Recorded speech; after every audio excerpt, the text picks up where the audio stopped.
Bom, nós temos aqui, irmãos, apesar de estar escrito 21 e 22, nós lemos o capítulo 21, mas tanto o capítulo 21 quanto o capítulo 22 ordenanças, né, mandamentos que Deus dá para os sacerdotes. Tá vendo? E é por isso que colocou aqui embaixo, né, torna-se padrão, que é uma frase tirada lá de 1 Timóteo, capítulo 4, versículo 12, quando Paulo ele fala, né, para o seu pupilo lá, o Timóteo, Timóteo, torna-te padrão, né, na palavra, no comportamento, em tudo, né, torna-te padrão. Então, esse capítulo 21 e 22 fala um pouco sobre isso. Eu falei para vocês que a gente não vai ver tudo no livro de Levítico, mas esse capítulo também é muito importante, tá? Para a gente poder meditar um pouco sobre essa questão do tornar-se padrão, né? O dever do crente de se tornar um padrão. Então, do que trata, né, esses dois capítulos? São ordens de Deus a respeito do comportamento do sacerdote, né? Já tivemos lugares, por exemplo, aonde Deus ele falou sobre o seu trabalho, né? Qual seria o trabalho do sacerdote? A forma que ele vai lá fazer o sacrifício, a forma que ele deveria se vestir lá, todo aquele vestuário. Então, já vimos em outros textos essas questões. Nesse caso aqui, meus irmãos, não se refere aos exercícios da atividade dele como sacerdote lá no santuário, né?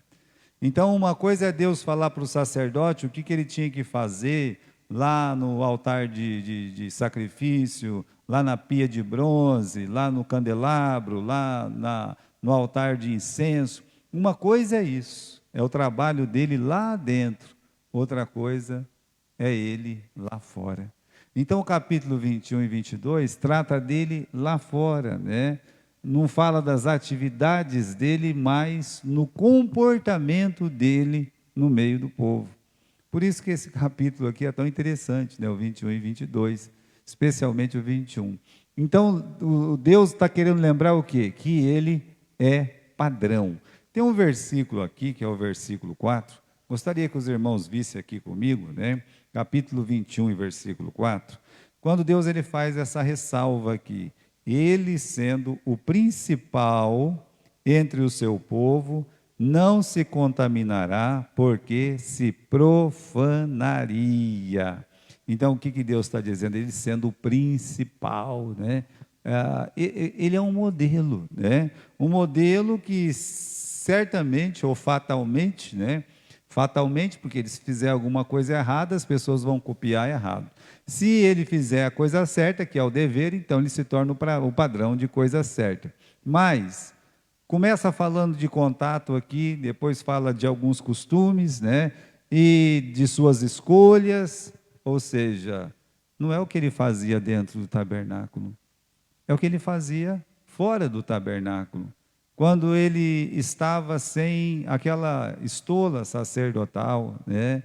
Quando tinha o poder dele decidir sobre o que seria melhor ou pior para a sua própria vida. Então é disso que está tratando, né? Então, seu contato, com quem quer dizer? O que é isso, pastor? Contato. As pessoas que ele estaria conversando todo dia, coisas assim, né? As suas escolhas, como Deus fala, com quem que eu vou casar, com quem que eu não vou casar, os seus costumes, como é que ele deixa a barba, né? Naquele tempo, isso era muito importante. Como é que ele faz com o cabelo, né? Então, os seus costumes, certamente, meus irmãos, ia se tornar padrão para o povo. Olha, esse versículo de Malaquias aqui, dá uma olhadinha, né? Malaquias 2:7. Vamos ler aqui. Porque os lábios do sacerdote devem guardar o conhecimento, e da sua boca devem os homens buscar a lei. Por quê? Porque ele é o mensageiro do Deus dos exércitos. Então, isso aqui, meus irmãos, foi escrito por Malaquias. Agora, Malaquias, ele é o último dos profetas. Ele está bem distante do Araão. Nós estamos falando aqui do tempo do Araão, né? Estamos falando aqui que o Arão, né, já vestiu a estola sacerdotal, mas ela está novinha ainda. E Deus está falando essas coisas aqui para o Araão. Então, esse texto de Malaquias fala que dos lábios do sacerdote, o que ele deve fazer? Guardar o conhecimento. Por quê? Porque da boca dele os homens vão buscar a verdade. Por isso que ele é o principal, é o padrão, né? E a gente faz uma ligação com aquilo, meus irmãos, que tem no ministério. Então, assim também é no ministério. Torna-se padrão dos fiéis, na palavra, no procedimento, no amor, na fé, na pureza. Aplica-te à leitura, à exortação e ao ensino. Então, é nesse sentido que Deus quer o padrão. Qual? Padrão do quê? Né? Bom, padrão de ser uma pessoa que está lá dentro da palavra de Deus, né? Que não somente isso, mas que anda de acordo com a palavra de Deus. Não é porque, eu tenho um bom procedimento, mas de acordo com o quê? Né? O Islã lá, eles têm um bom procedimento, de acordo com o Alcorão, está certíssimo. A pessoa encher o corpo de bomba e ir lá estourar e matar todo mundo, né? Ele é um padrão, na religião dele, ele é padrão. Mas aqui é a palavra, fiéis na palavra, no procedimento, no amor, né? Na fé, na pureza. E aquela aplicação pessoal, né? Ter coragem de ler a Bíblia todo dia, exortar as pessoas, ensinar. É nesse sentido, né? Então, o sacerdote lá do Velho Testamento, o ministro do Novo Testamento, nesse sentido, eles são realmente o que está escrito no versículo 4. O que está escrito aí? Sendo ele o principal do seu povo. Então, vamos entrar nesse assunto aqui, né? Ele é o homem mais importante do povo? Não, pastor, mas porque naquele tempo não tinha quem? Tinha o rei, tá certo? Quem mais tinha? Tinha um príncipe. Que mais que tinha? Tinha profeta, né? Mas a pergunta é, o sacerdote era a pessoa mais importante? Porque quando a gente fala assim do rei, naquele tempo não tinha rei, mas tinha o líder. Quem que era o líder ali naquele momento? Que Arão, ele era o sumo sacerdote. Era o Moisés, né? Então Deus está colocando o quê? Deus está colocando Moisés, e quem está escrevendo isso aqui é o Moisés.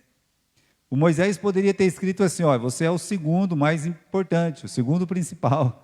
Mas o próprio Moisés, ele está reconhecendo, né, que a palavra de Deus diz que sim, ele é o principal do povo. Agora a gente tem que entender o que significa ser o principal, ser o mais importante, né? Questão de status, de poder, de jeito nenhum. Então, uma questão de status e poder, era melhor ser um líder mesmo, Moisés, né? Era melhor mesmo ser um rei ali, ou um príncipe que fosse, sabe, um Absalão da vida, ou até mesmo um profeta. Por quê? Porque eles eram temidos. De certa forma, eles tinham um poder que o sacerdote não tinha. Então, se você pensar que o rei tinha poder de mandar matar, o sacerdote não era assim, não tinha essa autoridade toda, a não ser nas coisas que estavam ligadas à religião. Agora, se você pensar que o rei tinha aquela autoridade, que um profeta, olha só, se você olhar o Elias, o rei mandava pegar o Elias mandava descer fogo do céu, queimava todo mundo. Então, quando nós falamos de principal, não é uma questão de status nem de poder, de jeito nenhum, né? Era uma questão de figura, de convívio, né? Porque o sacerdote, irmãos, não era só aquela pessoa, o intermediário, aquele que Deus falava para o povo através dele, e ele também levava o povo até Deus, conduzia o povo até a presença de Deus. Esse era o seu trabalho, fazer com que as pessoas pecadoras se aproximassem de Deus. Essa pessoa intermediária. Então, não é só por isso também não, né? Mas também, meus irmãos, porque ele tinha acesso ao povo, né? Ele tinha contato com as pessoas. Acho que esse é um ponto talvez do mais importante. Todas as pessoas que tinham algum problema, todas as pessoas que queriam realmente estar se reconciliando com Deus, não ia atrás de um profeta, e nem ia atrás de um rei. Eles procuravam quem? Eles procuravam o sacerdote. Ah, aconteceu um problema lá em casa. Vamos falar com o sacerdote. É o sacerdote. O problema é com o sacerdote. Então, irmãos, ele nesse sentido, ele é a figura principal. O Arão estava muito mais próximo do povo do que Moisés, né? Não há dúvida da importância de Moisés. O próprio Deus disse isso. Com ele eu falo boca a boca. Então, não tem nada a ver uma coisa com a outra, né? Mas agora, se você pensar, quem é que ouvia o povo? Quem que ficava ouvindo o povo? Quem é que conversava e convivia com o povo?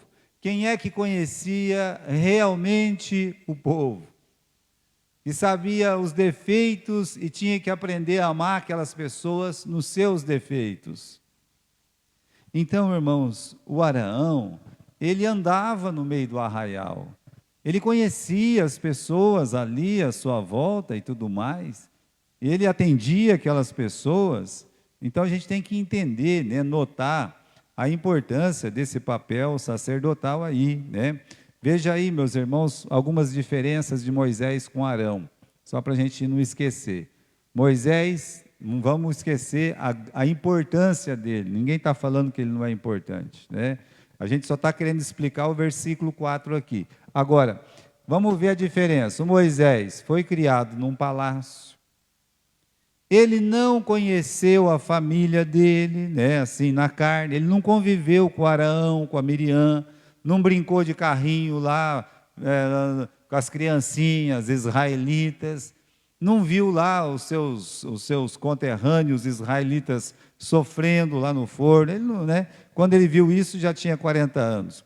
E aí, quando ele vem, meus irmãos, com 80 anos, quando realmente ele vai lá no arraial, para ficar com as pessoas, ele tem 80 anos, ele vem como chefe. Ele vem como chefe autorizado por Deus, chefe. Já vem como líder ali, tá? E aí, como líder, ele não precisa falar para as pessoas, né? Olha, vocês precisam me amar, né? Eu também vou tentar amar você. Vocês têm que me entender, eu vou tentar entender.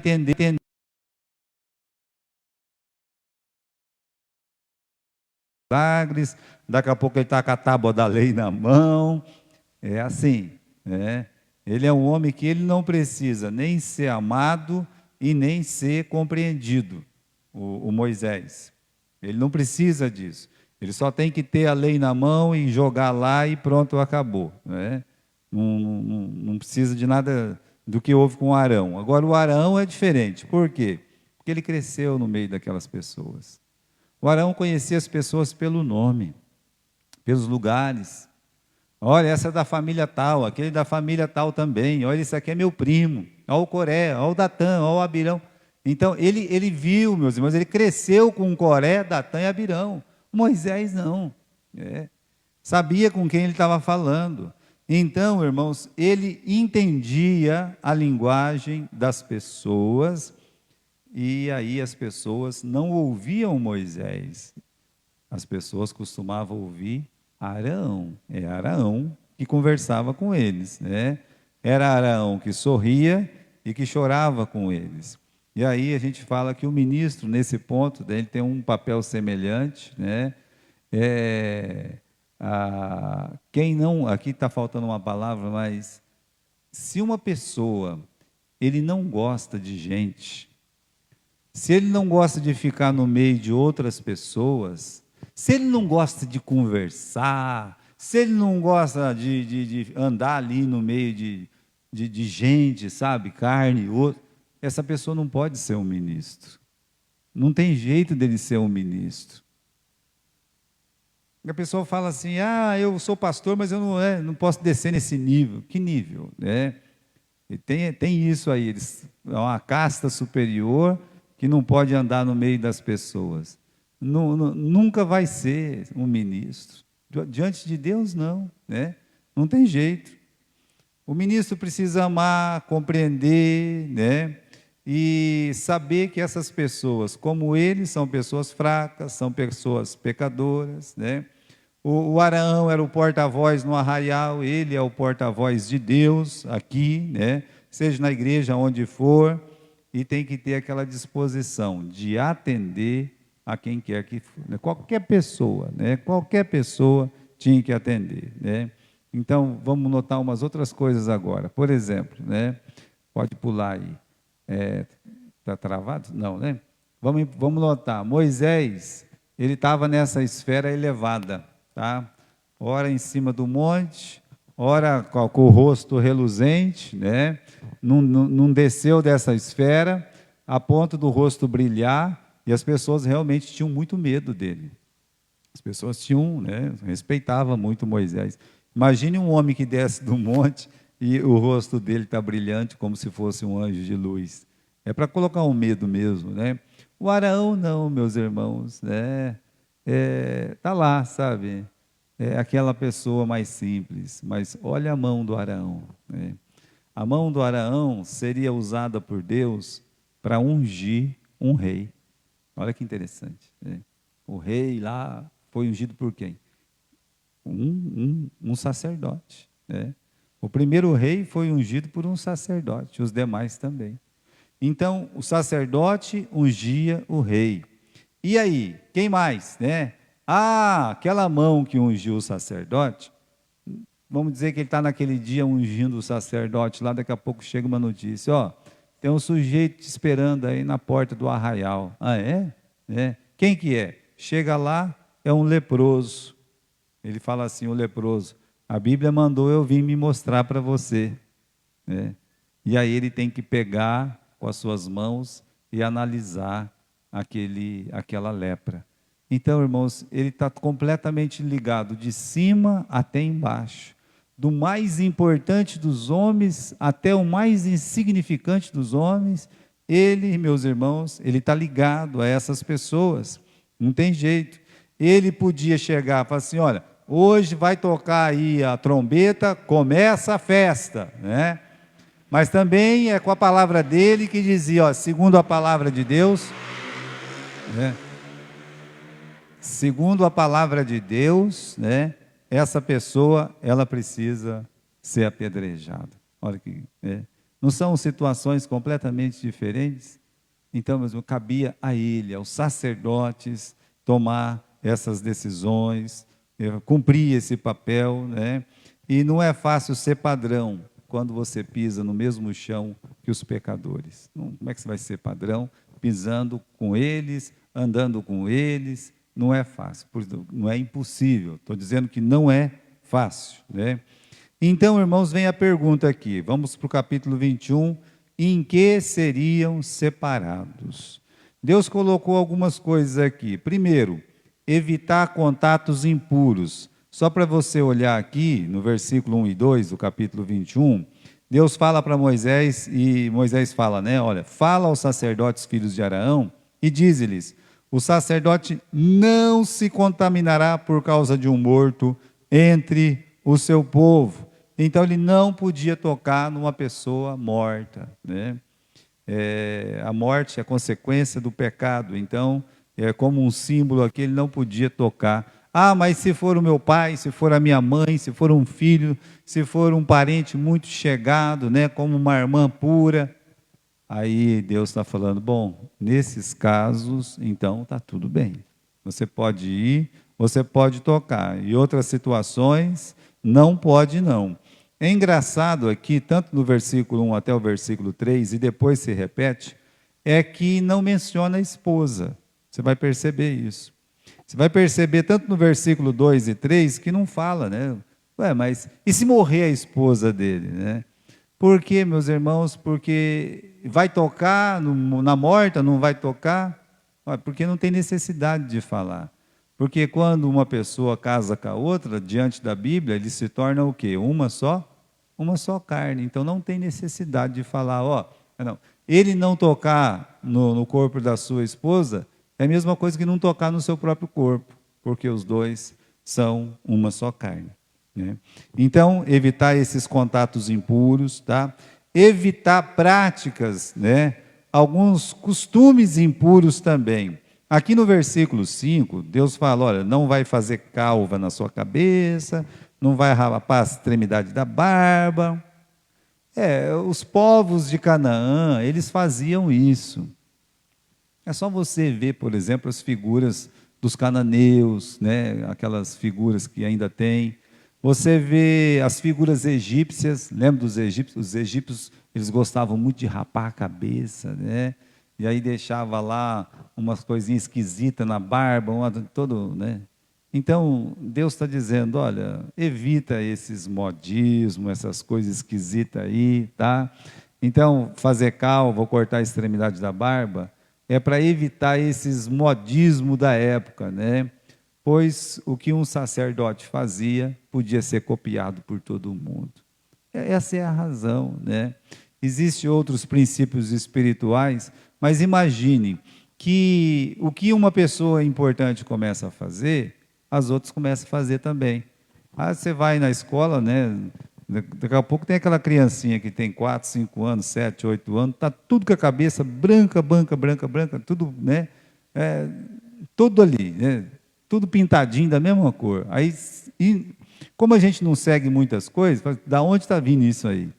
Ou é um jogador de futebol, ou é um cantor, né? Essas coisas pegam. Estava dizendo, não sei para quem que eu estava dizendo aí.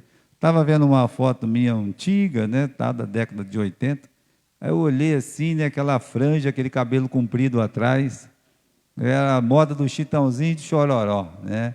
Então todo mundo cortava cabelo igual o Chitãozinho e Chororó. Eu olhei assim e falei, até eu? Estava lá também, estava na moda lá também. Porque essas coisas pegam. Então Deus está falando, olha, essas coisas do mundo, não pega essas coisas do mundo, não, né? Então o ministro ele tem que evitar essas coisas, né? E também evitar, meus irmãos, aqui os relacionamentos impuros. Com quem casar, com quem se unir. Então, o princípio espiritual, meus irmãos, aqui nós temos no versículo 13 e 14, não tomar uma esposa, veja lá, versículo 13, e isso aqui é para o sacerdote, tomará por esposa uma mulher na sua virgindade, viúva, repudiada, desonrada, prostituta e tal, né? Então, dessa você não vai se unir, você não vai se casar. Na verdade, o que Deus queria é que o casamento ele fosse consagrado a Deus.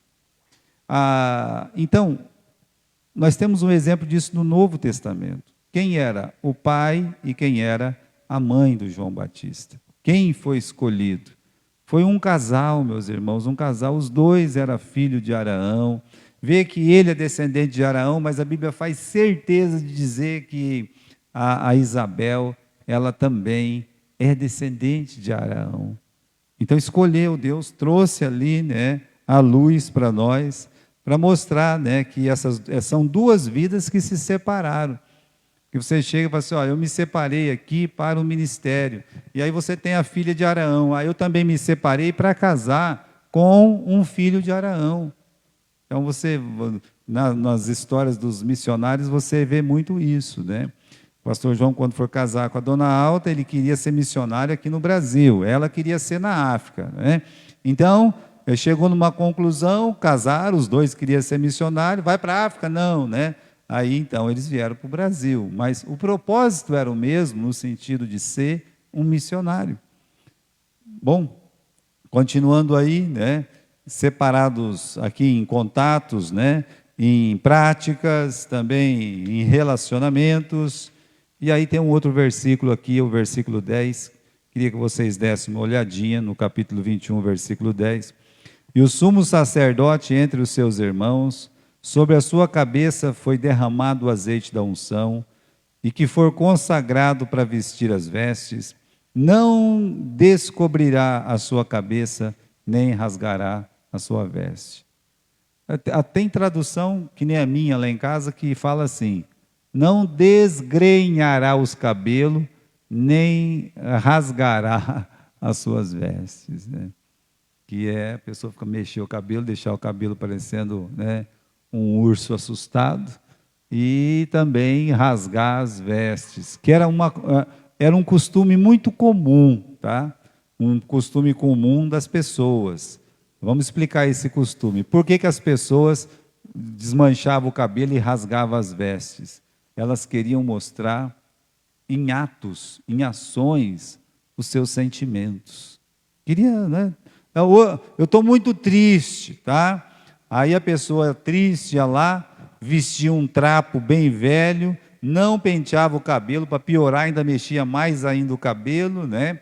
Saía chorando bem alto aí para o meio da rua para todo mundo ouvir.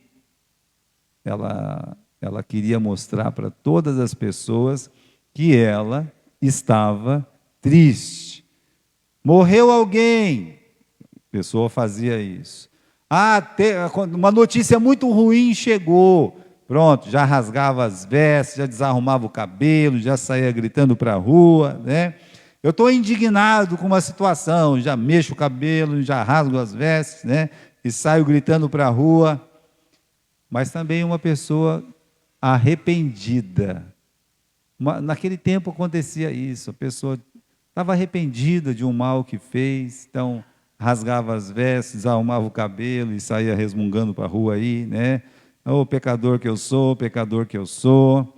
Mas aí Deus está dizendo aqui no versículo 10, não desgrenhará os cabelos, nem rasgará as suas vestes. O que Deus quer ensinar? Para a gente, meus irmãos, ter cuidado com as nossas emoções.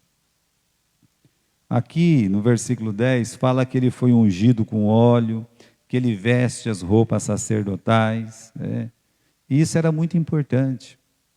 Vamos dizer com a pessoa está triste, está aborrecida, está agoniada, e ela remexe o cabelo, rasga as vestes, e ela sai à procura de uma ajuda. E a ajuda é o sacerdote.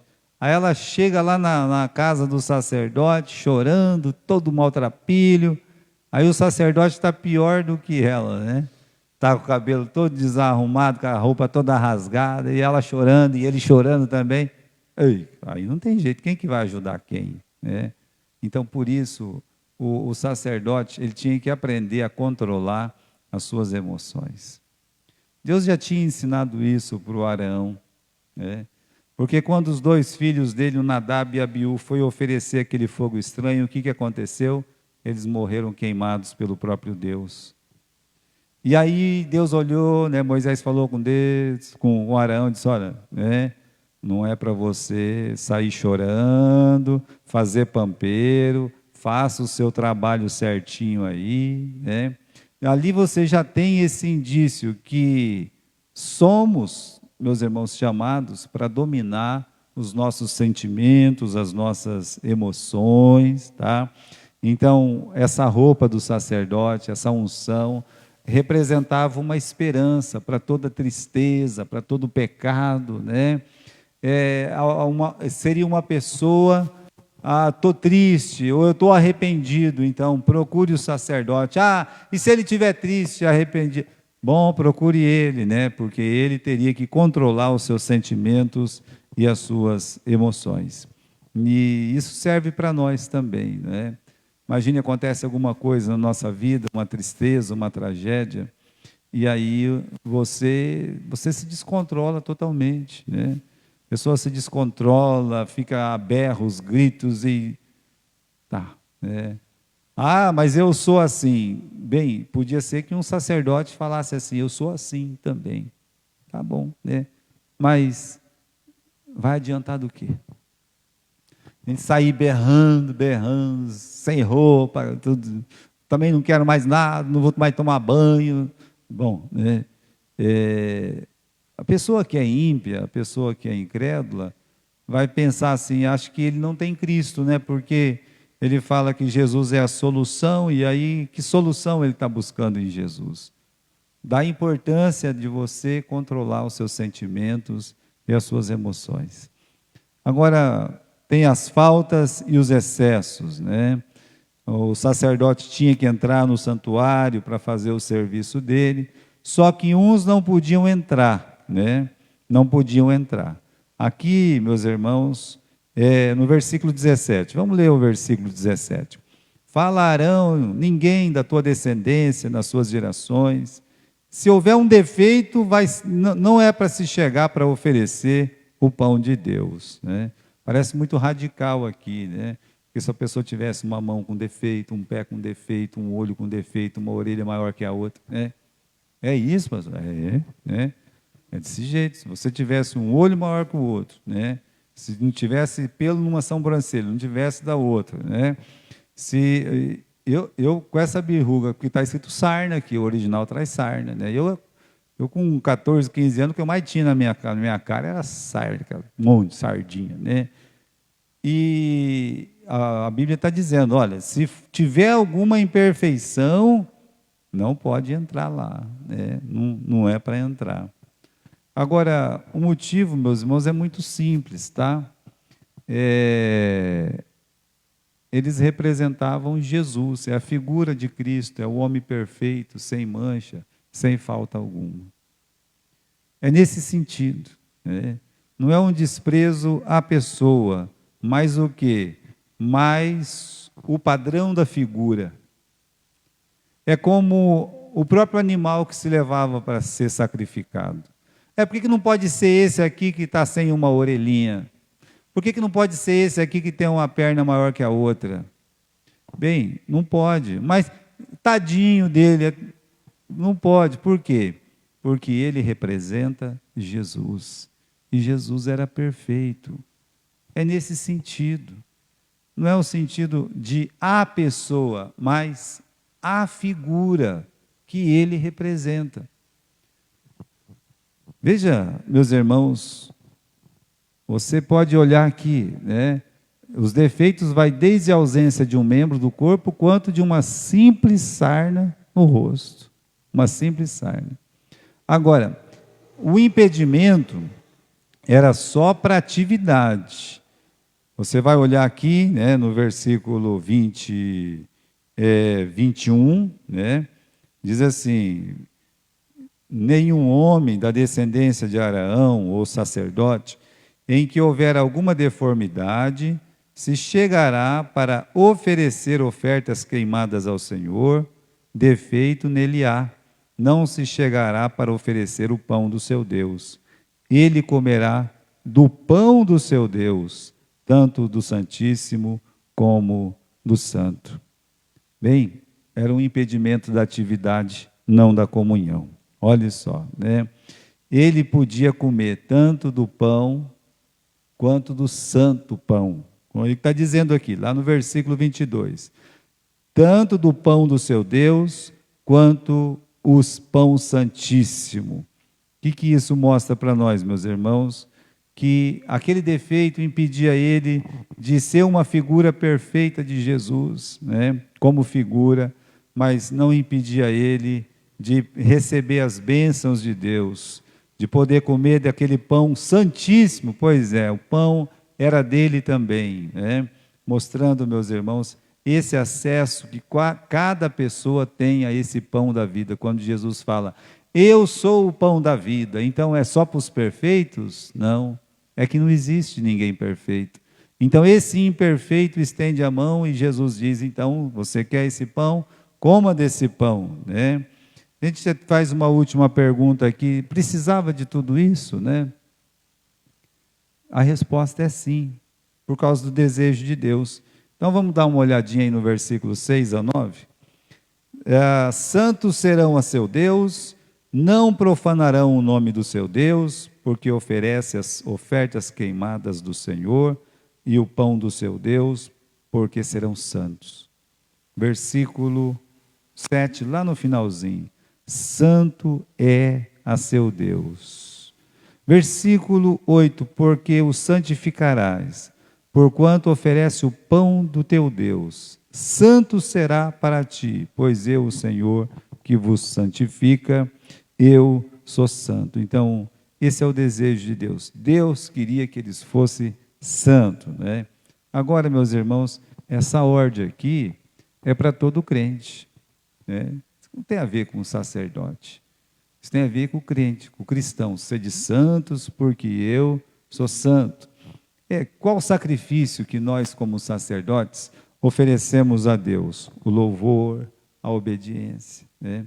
Então, aqui você está sempre em louvor a Deus e no desejo de obedecê-lo. Isso é um sacrifício, né? Outra coisa, Como sacerdotes, nossas vidas são dedicadas a quem? Para servir a Deus. E mais ainda, qual que é o nosso ofício? É igual o deles, né? Porque assim como o sacerdote do Velho Testamento, nós devemos fazer o quê? Promover a reconciliação das pessoas com Deus. Esse é o nosso trabalho. É por isso que nós somos chamados para ser santo também. Sede santos, porque eu, o Senhor, sou santo. E o que quer dizer a palavra santo? A palavra santo significa separado, né? Então é você viver separado. Separado das coisas mortas, como Deus está falando aqui, né? Separado de maus costumes, né? Separado de más uniões, é isso, né? Como você está separado para poder realmente levar as pessoas a se reconciliarem com Deus. Maior o grau de separação, mais força você vai ter para levar o Evangelho para uma pessoa, ela abandonar o mundo e crer em Cristo como Salvador. Muito bem.